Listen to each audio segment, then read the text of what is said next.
I never thought I'd be the kind of woman who would fight back. For 3 years, I wasn't. For 3 years, I was the woman who flinched at loud noises, who wore long sleeves in July, who perfected the art of making myself invisible. But tonight, as I heard Derek's truck pull into the driveway at 11:30, gravel crunching under his tires in that particular angry way, I knew something was different. I was different. The front door slammed open. I stood in the living room, not cowering in the bedroom like usual, not hiding, not preparing excuses for whatever imaginary crime he'd accuse me of tonight. "Natalie." His voice boomed through the house, slurred and dangerous. The smell of whiskey hit me before he did, that familiar scent that used to make my stomach drop. He stumbled into the living room, his expensive suit wrinkled, his tie hanging loose. Those blue eyes that once made me feel safe now searched for something to destroy. They landed on me. "Where the hell have you been going on Tuesday and Thursday nights?" He moved toward me, his large frame blocking the exit like always. "You think I wouldn't find out? You think I'm stupid?" My hands should have been shaking. My voice should have disappeared like it always did. But I thought of Gloria's words from our last session. Fear is just your body preparing to act. Let it fuel you, not freeze you. "I've been taking a class," I said, my voice steady in a way that surprised even me. "A class?" He laughed, but there was no humor in it. "What kind of class, Natalie? Who have you been seeing?" He reached for my arm, that same grabbing motion he'd done 100 times before. His fingers closed around my wrist, squeezing hard enough to bruise. This was the moment he expected me to crumble, to apologize, to beg. Instead, I rotated my wrist exactly the way Gloria taught me, breaking his grip so smoothly he didn't understand what happened. His own momentum carried him forward, off balance. "What the?" He stumbled, confusion replacing the anger for just a second. But Derek wasn't used to anyone resisting. The confusion turned to rage, the kind that used to paralyze me. He charged forward, both hands reaching for me now, his full weight behind the movement. He was bigger, stronger, angrier than he'd ever been. 3 months ago, I would have crumpled. 3 months ago, I would have taken whatever came next and told myself I deserved it somehow. But I'd spent 12 weeks learning that I didn't. I sidestepped his charge and his hands grabbed nothing but air. The look on his face, pure shock, would have been funny if this wasn't my life. He wheeled around, and this time when he came at me, I was ready. Everything Gloria taught me came flooding back. Not the complicated moves, not the fancy techniques. The simple, effective ones. The ones that worked when adrenaline was screaming through your veins and your hands wanted to shake. Derek swung at me, wild and uncontrolled. I blocked his arm and struck the vulnerable points Gloria had made us practice over and over. Solar plexus, throat, knee, not to hurt permanently, but to stop. He gasped, doubling over, and for the first time in 3 years, Derek looked up at me from the floor. Really looked at me. Not as his wife, not as his property, but as someone who could hurt him back. "Natalie, how did you—" I stood over him, breathing hard, my body remembering every bruise he'd given me, every night I'd cried myself to sleep, every morning I'd covered injuries with makeup and lies. "A self-defense class," I said quietly. "That's where I've been going. Learning how to stop you." He tried to get up and I stepped back into a defensive stance. He saw it and stopped, something like fear crossing his face. You can't do this to me. I'm your husband." "You were supposed to be my husband. Husbands don't do what you've done to me." Let me take you back to where this started. Not tonight, but 3 months ago, when I was still the woman who believed she deserved the nightmare her life had become. It was a Tuesday afternoon, and I was at Henderson's Market, on 5th Street, the one with the dim fluorescent lights that flickered over the produce section. I was standing in the beer aisle, carefully selecting Derek's preferred brand. Not the cheap stuff that might insult him, not the expensive imported bottles that might make him think I was wasting his money. Just right. Everything in my life had to be just right, or I'd pay for it. My cart was full of his favourite foods, dinner ingredients that wouldn't upset his stomach, snacks for his poker night. Nothing for me. I'd stopped buying things for myself somewhere in year 2. It was easier that way. I reached for the last six-pack of his brand when someone bumped into my cart from behind. Oh my God, I'm so sorry, I wasn't watching where I was. Natalie? I froze. That voice. I knew that voice from another lifetime. From college dorm rooms and late-night study sessions and a version of myself I barely remembered. Beth? Beth Chen stood there in her nurse's scrubs, her black hair pulled back in that same practical ponytail she'd worn since freshman year. But her expression wasn't happy to see an old friend. It was something else entirely. Horror, maybe. Or recognition of something she'd been trying not to see. Her eyes travelled over me, taking inventory.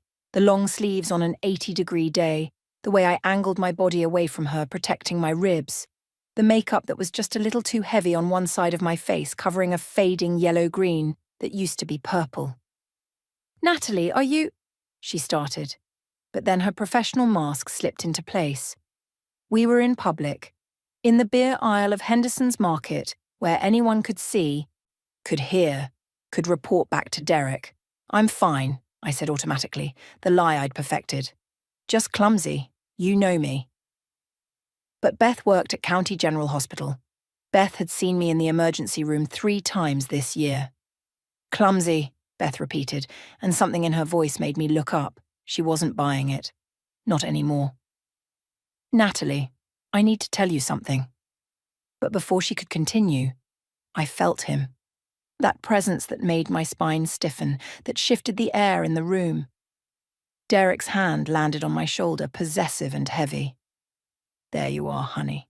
I was looking for you." His voice was warm, charming, the one he used for other people. "Who's your friend?" "Beth Chen. We went to college together." Beth's smile was polite, but her eyes were sharp, taking in how Derek's fingers pressed just a little too hard into my shoulder. "I work at County General." "Ah, the hospital. Good to know Natalie's in such capable hands when she has her little accidents." Derek's laugh was easy, practiced. "She's always been clumsy. Runs into doors, trips over her own feet." Beth's jaw tightened, but she nodded. "Yes, I've noticed." The conversation lasted another minute, surface-level pleasantries that meant nothing. But as Derek steered me toward the checkout, Beth called out, "Natalie, wait. You dropped something." I turned back. There was nothing on the floor. But Beth pressed a folded piece of paper into my hand, her fingers squeezing mine briefly.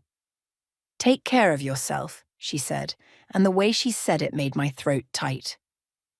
Derek didn't notice the paper.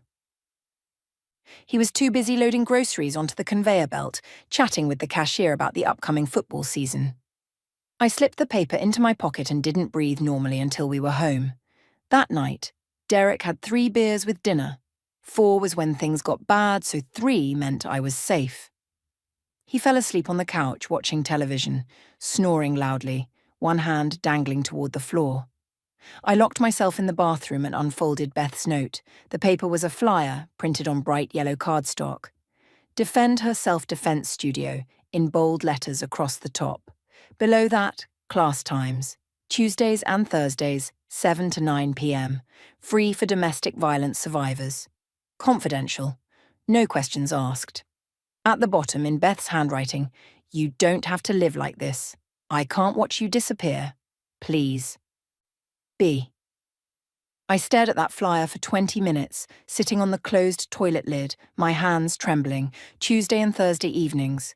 Derek had poker night every Tuesday and Thursday at his colleague Frank's house. 4 hours. 4 hours where he wouldn't notice I was gone. But the fear was overwhelming. What if he found out? What if someone saw me? What if?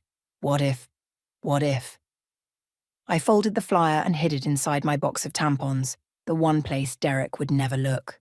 For 2 weeks, I couldn't bring myself to go. Every Tuesday and Thursday, I'd watch Derek leave for poker night, and I'd sit on the couch with that flyer burning a hole in my pocket, imagining what might happen if I were brave enough. On the third Tuesday, something changed. Derek came home early from work, angry about a deal that fell through. He wasn't drunk, which somehow made it worse. Drunk Derek was unpredictable. Sober, angry Derek was calculated. He grabbed my wrist for some imagined offense. I'd put his coffee mug in the wrong cabinet and twisted it until I heard something pop. I spent 20 minutes in the bathroom running cold water over the swelling, biting my lip to keep from crying loud enough for him to hear. When I came out, he was calm again, apologetic in that way that meant nothing. "You know I love you, right? You just make me so crazy sometimes, Natalie. Why do you make me do these things?" That night after he left for poker, I got in my car. My wrist throbbed as I gripped the steering wheel. The Defender studio was in an old warehouse building downtown, the kind of area that gentrified students called up and coming and everyone else called rough. I almost turned back 3 times. The studio was on the 2nd floor. I could hear voices as I climbed the stairs, women's voices, some laughing. How could they laugh in a place like this? The door was plain metal with a small sign. I stood outside for 5 minutes before I could make myself knock. A woman opened it. She was shorter than me, but built like she could break concrete with her bare hands. Short grey hair, warm brown eyes, and a scar above her left eyebrow that looked old and earned. "You here for the class?" Her voice was kind but direct. I nodded, not trusting my voice. "I'm Gloria Martinez. This your first time?" Another nod. "You'll do fine. Come on in. We don't use names unless you want to. We don't ask questions unless you want to answer them. We just teach you how to protect yourself. Sound good?" The studio was bigger than it looked from outside. Mats covered most of the floor. 7 other women were scattered around, ranging from college age to a woman who might have been 70. All of them had the same look in their eyes, the look I saw in my mirror every morning. "All right, everyone, we've got someone new tonight," Gloria's voice carried across the space. "Let's start with basics. Remember, the first thing we're fighting isn't an attacker. It's the freeze response. Your brain wants to shut down when you're scared. We're going to teach it a new reaction." For the next 2 hours, I learned things I'd never imagined. How to break a wrist grab, where to strike to make someone let go, how to use an attacker's size and momentum against them. But more than that, I learned I wasn't alone. During water break, a woman about my age sat next to me. She didn't say anything, just rolled up her sleeve to show a scar pattern I recognized. Cigarette burns. 6 months of training, she said quietly. Last week he tried again. I walked away. He didn't. I drove home that first night with my muscles aching and something else stirring inside me, something I thought Derek had killed years ago. Hope, maybe. Or just the tiniest spark of anger that I'd let myself become this person. For the next 2.5 months, I lived 2 lives. The first life was the one Derek saw. The obedient wife who had dinner ready at 6, who laughed at his jokes, who never questioned when he needed to work late or when money disappeared from our account. The wife who wore turtlenecks and long sleeves and smiled when his mother called to tell me how lucky I was to have such a successful husband. The second life happened every Tuesday and Thursday between 7 and 9 p.m. I told Derek I'd joined a book club at the library. He barely looked up from his phone when I mentioned it. "Just be home before I am," he'd said. "And don't waste money on books. You've got plenty you haven't read." Those Tuesday and Thursday nights became everything. Gloria worked us hard, harder than I'd ever worked at anything. She taught us that self-defense wasn't about matching strength with strength. It was about precision, timing, and understanding that someone bigger than you had more vulnerabilities, not fewer. "A man twice your size has twice the momentum to redirect," she'd say, demonstrating how to use an attacker's own weight against them, and twice the distance to fall when you sweep his legs. We practiced scenarios. Someone grabbing you from behind, someone pinning you against a wall, someone reaching for your throat, over and over until our bodies stopped freezing and started reacting. I learned which parts of the human body broke easily: the throat, the knee, the instep, The nose. Places you could strike that would stop someone without permanently damaging them, though Gloria made it clear we shouldn't worry too much about permanent if it meant survival. Your safety matters more than his comfort, she'd say. Remember that. But it wasn't just physical training. Gloria talked to us about the psychology of abuse, about trauma responses, about why our brains shut down when we needed them most. She explained how abusers condition their victims, breaking them down systematically until fighting back seems impossible. They make you believe you're weak, Gloria said during one session, her eyes intense. They make you believe you deserve it. They make you believe no one will help you. Every single one of those beliefs is a lie. One Thursday night, after an especially brutal training session, Gloria pulled me aside. "You're getting good," she said. "Strong. I can see the difference from that first night you walked in here, barely able to look me in the eye." "Thank you," I said, rubbing my sore shoulder. "For everything." Gloria's expression shifted, became serious. "Natalie, you told me I could use your name now. I need you to understand something. The training isn't the hard part." "You know what the hard part is?" I shook my head. "Using it when your mind is screaming at you to freeze, when it's not a practice dummy but someone you know, someone you're conditioned to fear. That's the real test." She gripped my shoulder. "And that test is coming. I can see it in your eyes. You're getting ready to leave him." "I don't know if I can," I whispered. "You can, but you need to know. Men like your husband, they sense when they're losing control. Things might get worse before they get better. Are you prepared for that?" I wasn't sure, but I nodded anyway. 3 days later, everything fell apart. Derek's pharmaceutical company announced restructuring. Budget cuts. His regional manager position was under review, which was corporate speak for "you might be fired." Derek, who built his entire identity around his career success, who used his job title like armor, was suddenly vulnerable. He came home early that Wednesday afternoon. I wasn't expecting him. I'd been at the grocery store and stopped at home to drop off the bags before picking up my gym bag from the car trunk where I always hid it.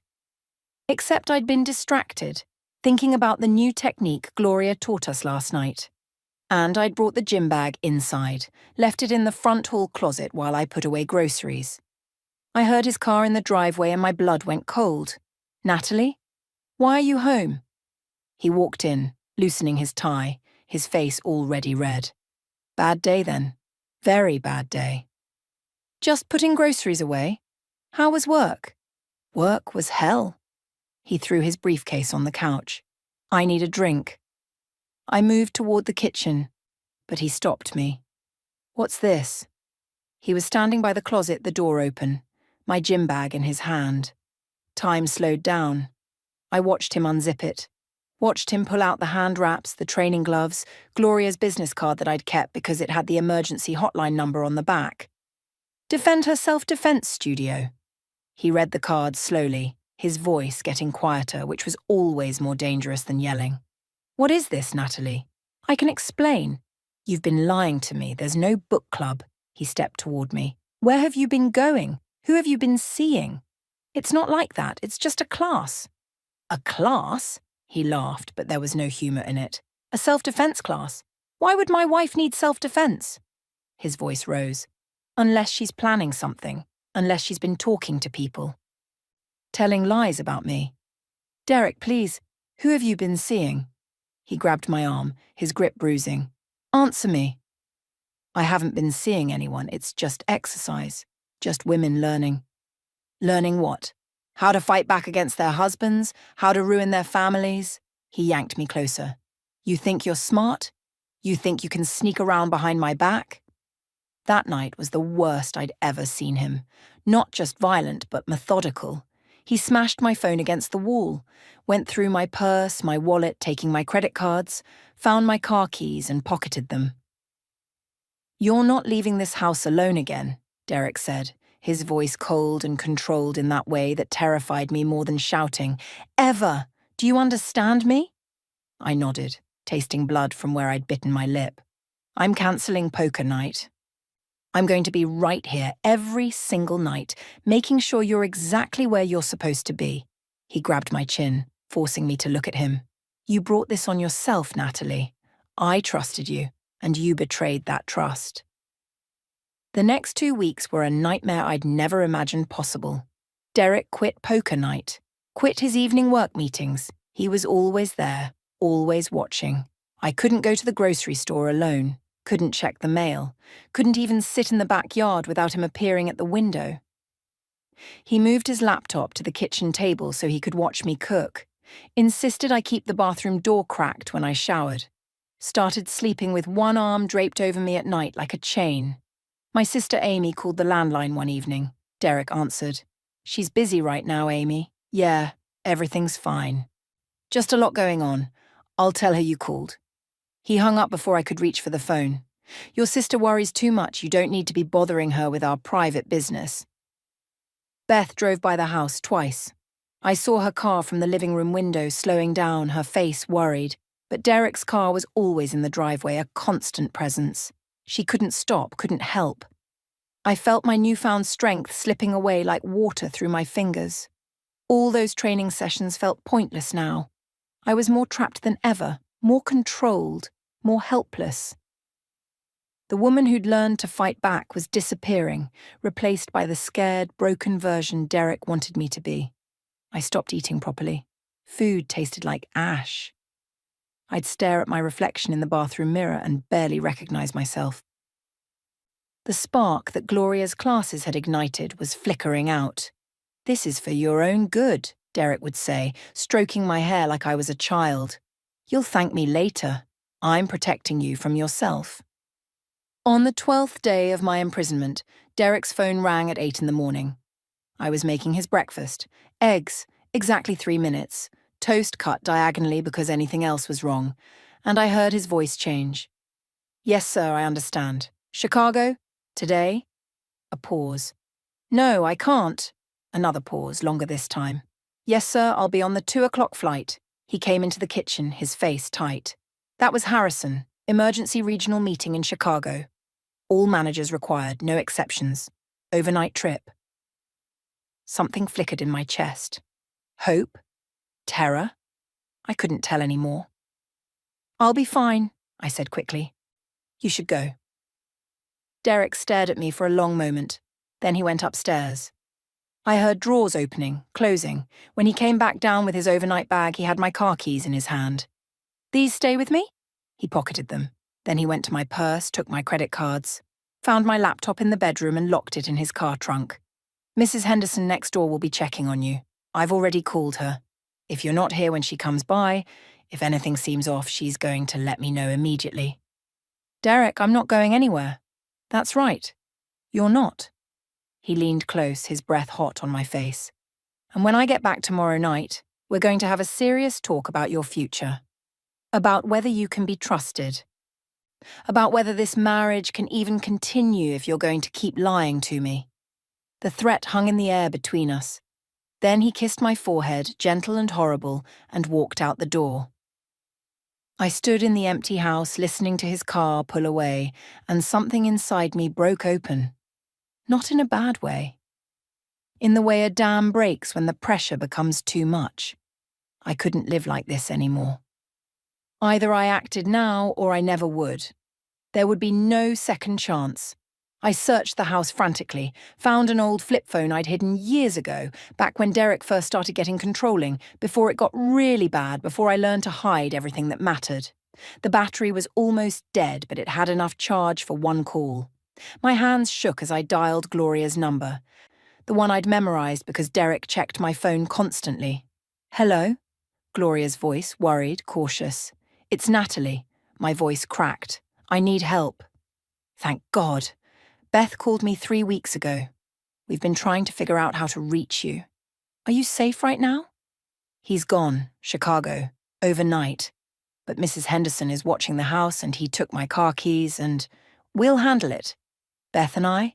Can you be ready at 2 a.m.? Yes, but Gloria, I don't think I can run forever. He'll find me. He has money, connections. Then we make sure you're somewhere safe until you figure out your next move. There are shelters, resources. You don't have to do this alone. That night felt endless. I packed one bag, carefully, quietly. Important documents. My mother's jewellery that Derek hadn't found yet. Some clothes. My phone might be smashed, but I had the SIM card tucked in my wallet. At exactly 2 a.m, I heard a soft knock. Beth was at the back door with bolt cutters for the locked gate Derek had installed last year.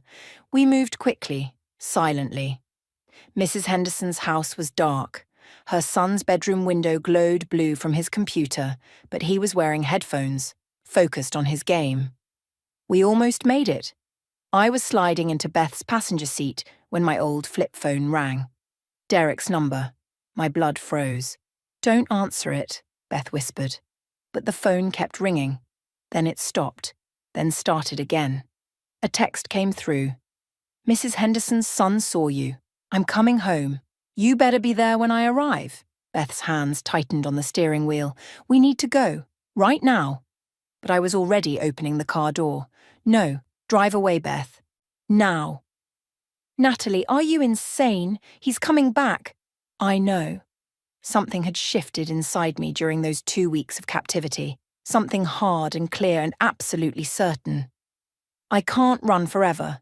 He'll find me, track me down, make my life hell even if I get away. I need to face him, one last time. On my terms. "That's exactly what gets women killed." Beth grabbed my arm. "Gloria would tell you the same thing. You don't confront them. You get safe, you get help, I spent 3 years being afraid of him. 2 weeks as his prisoner. If I run now, I'll spend the rest of my life looking over my shoulder." I met her eyes. He needs to understand that I'm not his anymore. That there are consequences, that he can't do this to another woman. Beth stared at me for a long moment.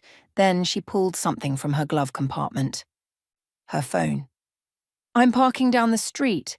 The second things get physical, I'm calling 911, and Natalie, don't you dare die on me." I walked back to the house, my gym bag over my shoulder. Let myself in through the front door. The house was quiet, waiting. I stood in the living room and waited too. 43 minutes later, I heard his truck. Gravel spraying, engine roaring. He'd driven like a maniac from wherever he'd been. The front door exploded open. "Natalie!" I stood there, gym bag at my feet, hands steady for the first time in 3 years. "I'm here!" Derek thundered down the stairs, his face purple with rage. "You tried to leave. You tried to sneak out like a thief in the night after everything I've done for you." "Everything you've done to me," I corrected quietly. That stopped him for a second. Then the rage came back, doubled.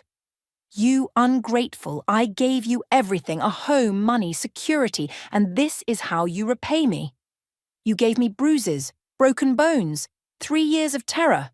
I gave you discipline when you needed it." He moved toward me. "You made me do those things, but I'm done being patient. I'm done being nice." He charged at me with more violence than I'd ever seen from him. But my body didn't freeze. Every Tuesday and Thursday night, every drill, every scenario Gloria made us practice, it all came flooding back. Derek tried to grab my wrist, that same motion he'd done 1,000 times. I executed the release perfectly, spinning out of his grip. His momentum carried him forward, stumbling. "What the—" He wheeled around, confusion turning to fury. This time he came with both hands reaching, his full 200-pound weight behind him. I sidestepped. His hands grabbed empty air. He crashed forward into the decorative bookshelf, the one with his mother's ridiculous, world's best husband mug collection. The mugs came tumbling down like ceramic rain, bonking him on the head one by one. The largest one, "World's Nakan One Hubby," in gaudy gold letters, landed directly on his skull and stuck there like a hat. Derek staggered backward, dazed, one hand reaching up to swat the mug off. But his depth perception was completely gone. He tried to charge again, the mug still wobbling on his head, and tripped over the coffee table, the expensive glass one he'd bought to impress his boss. He went down hard, tangled in the curtains he'd grabbed, trying to steady himself, the mug finally rolling off his head to shatter on the floor beside him. I stood there in my defensive stance, and something bubbled up from deep inside me. Laughter. Real, genuine, bewildered laughter at the absolute absurdity of this man who'd terrorized me for 3 years, now sprawled on the carpet, wrapped in curtains, surrounded by broken motivational mugs. The sound of my laughter seemed to enrage him more than anything else. He thrashed, trying to get up, but his expensive suit jacket was caught in the curtain rod. "Stop laughing at me," his voice cracked. "Stop it!" But I couldn't. 3 years of fear, of pain, of walking on eggshells, and here he was, the big, terrifying monster, looking absolutely ridiculous with world's best husband shards scattered around him like accusatory confetti. He finally freed himself and lunged at me one more time. This time I was ready. I used everything Gloria taught me: solar plexus, throat, knee, not to hurt permanently, but to stop him. Derek went down again, gasping, and this time he stayed down. He looked up at me from the floor, and for the first time in 3 years I saw fear in his eyes. Real fear. "How?" he wheezed. "How did you—" "Self-defense class," I said calmly. "Remember? The one you were so angry about." He tried to get up. I stepped back into defensive stance. He saw it and froze, something breaking in his expression. Red and blue lights flashed through the window. Beth had called 911 the second she heard the crash. 2 officers came through the door, taking in the scene. Derek on the floor, surrounded by broken mugs and curtains. Me standing calm and ready, the obvious history of violence written in the fear on my face and the rage on his. Derek tried to spin the story. "Officers, my wife attacked me. She's been acting crazy, taking these classes, plotting against me." "Sir, I'm going to need you to stay on the ground." The female officer's voice was firm. She looked at me. "Ma'am, are you hurt?" "Not this time," I said. The male officer was already photographing the scene, the broken phone from weeks ago that Derek had never cleaned up, the new holes in the wall, evidence everywhere. "We have documentation," I said quietly. 3 years of hospital records, photos, witness statements from my friend who's a nurse at County General. Derek's face went white. "You've been planning this. You set me up." "No," I said. "I just stopped letting you get away with it." Beth appeared in the doorway, her phone in hand. I recorded everything from outside, audio and video. "It's all here. Him threatening her, him attacking first, everything." "There's more," the female officer said, looking at her partner's phone. "Dispatch says a neighbor's son was live streaming and caught footage through the window. It's already been sent to the station." Derek's face went from white to grey. "That kid, he was supposed to be helping me. He called me when she tried to leave." "He also accidentally recorded you smashing her phone 2 weeks ago," the officer replied. "Window reflection, crystal clear footage." They handcuffed Derek and read him his rights. As they lifted him to his feet, he looked at me with something between hatred and disbelief. "You'll regret this, Natalie. I'll fight this. I'll make your life hell." "No," I said, my voice steady. "You will. Because every woman you ever look at from now on will know what you are. And you'll remember the night you learned you're not invincible and that your mother's mugs have better aim than you do." The officers led him out. One of them stayed behind to take my statement while paramedics checked me over. Beth sat beside me the whole time, her hand in mine. "You're insane," she whispered, "but you're also the bravest person I know." "I'm not brave," I said. "I'm just tired of being afraid." 6 months passed like a strange dream. I pressed charges. Derek's expensive lawyers tried everything, but the evidence was overwhelming. Hospital records dating back 3 years, all treated by Beth, all documented. The video footage from that final night. The live stream recording that had gone semi-viral in the local gaming community with the caption, "When the boss fight doesn't go as planned." Derek's trial was set for next month, but his lawyers were already pushing for a plea deal. They knew they couldn't win. I moved into a small apartment across town. Amy flew in the day after Derek's arrest and stayed for 3 weeks, horrified that she hadn't known, hadn't seen. We cried together, talked for hours, began rebuilding the sisterhood that Derek had slowly poisoned. "I should have known," she kept saying. "I should have pushed harder when you kept cancelling our visits." "He was good at hiding it," I told her. "And I was good at lying. That's what abuse does. It makes you complicit in your own suffering." I started teaching again, part-time at first. Elementary school, second grade. Helping children learn to read. Some of them came from difficult homes. I recognise the signs now. The flinching, the over-apologising, the desperate need to please. I made sure to document everything, to connect families with resources, to be the person I'd needed when I was drowning.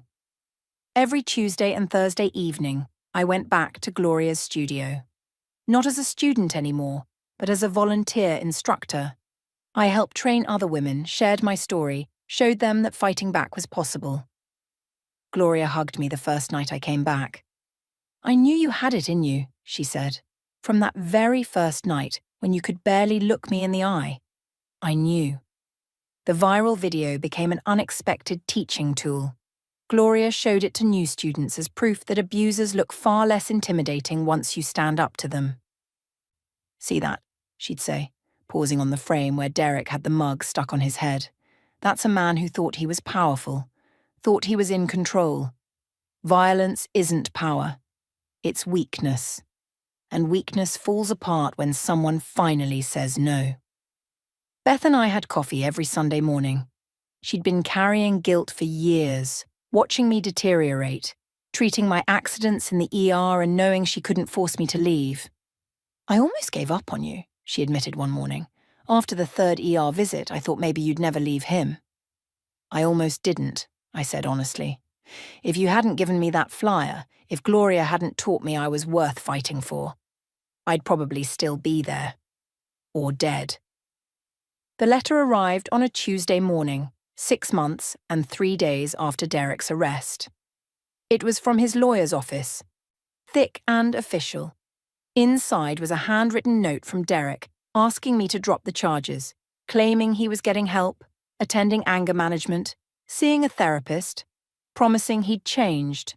I almost threw it away without reading further. But something made me look at the second page. It was another letter, this one required by his court-mandated counselling program. A full acknowledgement of his actions. No excuses, no justifications, just raw admission of what he'd done. "I hit you," it read. "I controlled you. I isolated you from everyone who loved you. I made you believe you were worthless. I destroyed who you were and tried to remake you into someone who existed only to serve me. I terrorized you in your own home. I made you afraid to breathe wrong, to speak wrong, to exist wrong. I took 3 years of your life and filled them with pain and fear." The words continued, page after page of specific incidents, specific cruelties, things I'd almost convinced myself hadn't been that bad, things I'd minimized to survive. The final paragraph made me set down my coffee cup. I will never hit another woman again. Not because I've changed, but because I'm terrified of what happens when they stop being afraid. Because I learned that night that violence only works on people who won't fight back. And because every time I close my eyes, I see you standing over me, not with hatred, but with something worse. Pity. You pitied me. The great Derek Brooks, brought down by his wife and a collection of coffee mugs. I will carry that humiliation for the rest of my life. And maybe that's exactly what I deserve. I put both letters in my evidence folder. Then I drove to the courthouse for the pre-trial hearing. The courthouse steps seemed impossibly tall as I approached. Derek's family was there. His mother, his brother, his cousin who was some kind of lawyer. They glared at me like I was the villain in this story. But I wasn't alone. Gloria stood to my left, solid as a wall. Beth to my right, her nurse's badge still clipped to her scrub top from her morning shift. Amy behind me, one hand on my shoulder. We climbed those steps together. Inside, Derek sat at the defendant's table in an orange jumpsuit. He'd lost weight, looked smaller somehow. When he saw me, something flickered across his face. Shame, maybe, or just the memory of that night when everything changed. His lawyer approached me before we entered the courtroom. "Mrs. Brooks, my client would like to discuss a plea agreement. He's willing to plead guilty to assault charges in exchange for a reduced sentence, but he's asking, respectfully, if you might consider a recommendation for leniency." I looked past the lawyer to where Derek sat, his shoulders hunched, his hands cuffed in his lap. "No," I said clearly. "No leniency. He gets whatever the law says he deserves. Not a day less." The hearing lasted 40 minutes. Derek pleaded guilty to 3 counts of domestic assault. Sentencing was set for 6 weeks from now, likely 18 months in prison, plus probation, plus mandatory counselling, plus a permanent restraining order. As they led him away, Derek looked back at me one more time. He opened his mouth like he wanted to say something, then closed it. There was nothing left to say. Outside the courthouse, Gloria put her arm around my shoulders. "How do you feel?" "Free," I said. And I meant it. 1 year later, I stood in Defend Her studio teaching an evening class. 15 women, all ages, all with stories written in their careful movements and downcast eyes.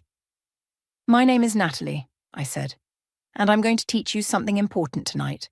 Not just how to throw a punch or break a grip. I'm going to teach you that you're worth defending, that you deserve to take up space.